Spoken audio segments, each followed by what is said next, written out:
আসসালামু আলাইকুম। আশা করি সবাই ভালো আছেন।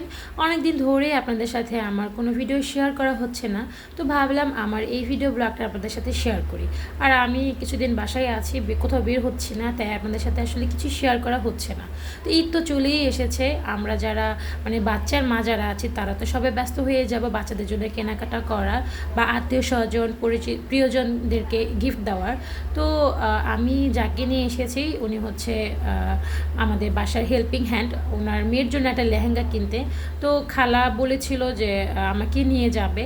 তা আমি ওনাকে বললাম যে আপনার মেয়ের জন্য লেহেঙ্গা কিনবেন, তো উত্তরায় হয়তো আড়ংয়ের যে শোরুম এখানে হয়তো লেহেঙ্গা আছে, চলুন দেখে আসি। তো ওনাকে আর ওনার মেয়েকে নিয়ে আমি আগে আসলে উত্তরা আড়ংয়ে চলে আসলাম। তো আমি আসলে ঘুরে দেখছিলাম আড়ংয়ে এমন একটা অবস্থা ছিল, পা রাখার জায়গা ছিল না, এত ক্রাউড ছিল, প্রচুর ভিড় ছিল। তা আমি যেখানে দাঁড়িয়ে দেখব এটার আসলে সুযোগ ছিল না। আর এবার আসলে ড্রেসের যে দাম শুনে আমার আসলে কেনার যে আগ্রহ সেটা আসলে হারিয়ে গেছে। আমি এখনও আমার বাচ্চাদের জন্য কেনাকাটা শুরু করিনি। তো আজকে এই খালার মেয়ের জন্য যেহেতু একটা লেহেঙ্গা কিনবে, সেই উসিলে আমি আসলে আমার বাচ্চাদের জন্য দেখছিলাম, বাট অনেক দাম চাচ্ছিল। আর এমনি তো আমার এবার কেনার কোনো ইচ্ছেও নেই, আমার মন একটু খারাপ। আমার জামাইয়ের সাথে ঝগড়া করেছি, তাই আসলে আমি চাচ্ছি না এবার কোনো ঈদই আমি কোনো কিছু কিনে, বা আমার জন্য আমার বাচ্চাদের জন্য। যাই হোক, তারপরে হয়তো দেখা যায় কেনা হবে বাচ্চাদের খুশির জন্য। তো আমি আড়ং থেকে কুশল সেন্টারে চলে এসেছি। কুশল সেন্টারে কিন্তু অনেক রেডিমেড লেহেঙ্গা আছে, তো সেটা দেখার জন্যই এনেছি। আসলে আমরা মারা যারা আছি তারা যতই পরিশ্রম করি না কেন, আমরা চাই যে ঈদে আমাদের বাচ্চাদের একটু হাসি, একটু আনন্দ দিতে, সুন্দর একটা জামা কিনে দেওয়ার মধ্যে।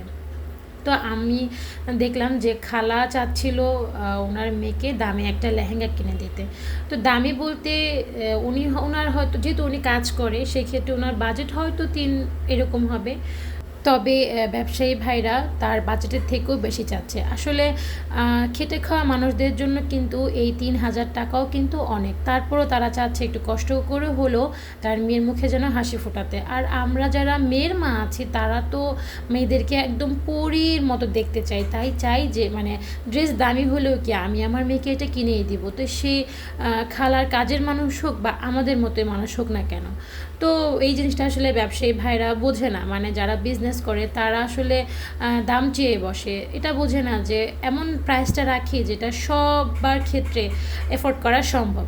তো যাই হোক, কি আর করা, কুশল সেন্টার থেকে আসলে কোনো লেহেঙ্গাই ওর জন্য কিনতে পারিনি, কারণ অনেক প্রাইস চাচ্ছিল। আর প্রাইস তুলনায় কিন্তু ড্রেসের কোয়ালিটি তেমন একটা ভালো লাগেনি। তারপর আমরা কুশল সেন্টার থেকে আলাউদ্দিন টাওয়ারে চলে আসলাম। আলাউদ্দিন টাওয়ারে কিন্তু এই লেহেঙ্গাটা, এটা কিন্তু খুবই সুন্দর ছিল। অনেক কি বলবো, খুবই সুন্দর একটা লেহেঙ্গা ছিল। কাজ এটার কালার প্লাস ড্রেস কোয়ালিটি খুবই ভালো ছিল। তো আমার কাছে এই ড্রেসটা পছন্দ হয়েছে, ওর কাছেও পছন্দ হয়েছে, আর খালার কাছেও পছন্দ হয়েছে। তো এটা ওড়না, ড্রেস বা টপস সব কিছু মিলে একদম পারফেক্ট। ওর সাইজও এটা ছিল, বাট প্রাইস চাচ্ছিল অনেক বেশি, 4,300 টাকা চাচ্ছিল এটা। তো খালা আসলে চাচ্ছিল যেন এত দাম দিয়ে ড্রেস কিনবে না। তো এরপর হাঁটতে হাঁটতে আমি আমার মেয়ের জন্য একটা ড্রেস দেখলাম। এটা আসলে আমার মেয়ের জন্য খুবই ভালো লাগছিল, আমি ভাবছিলাম মেয়ের জন্য এটা নিয়ে নিব।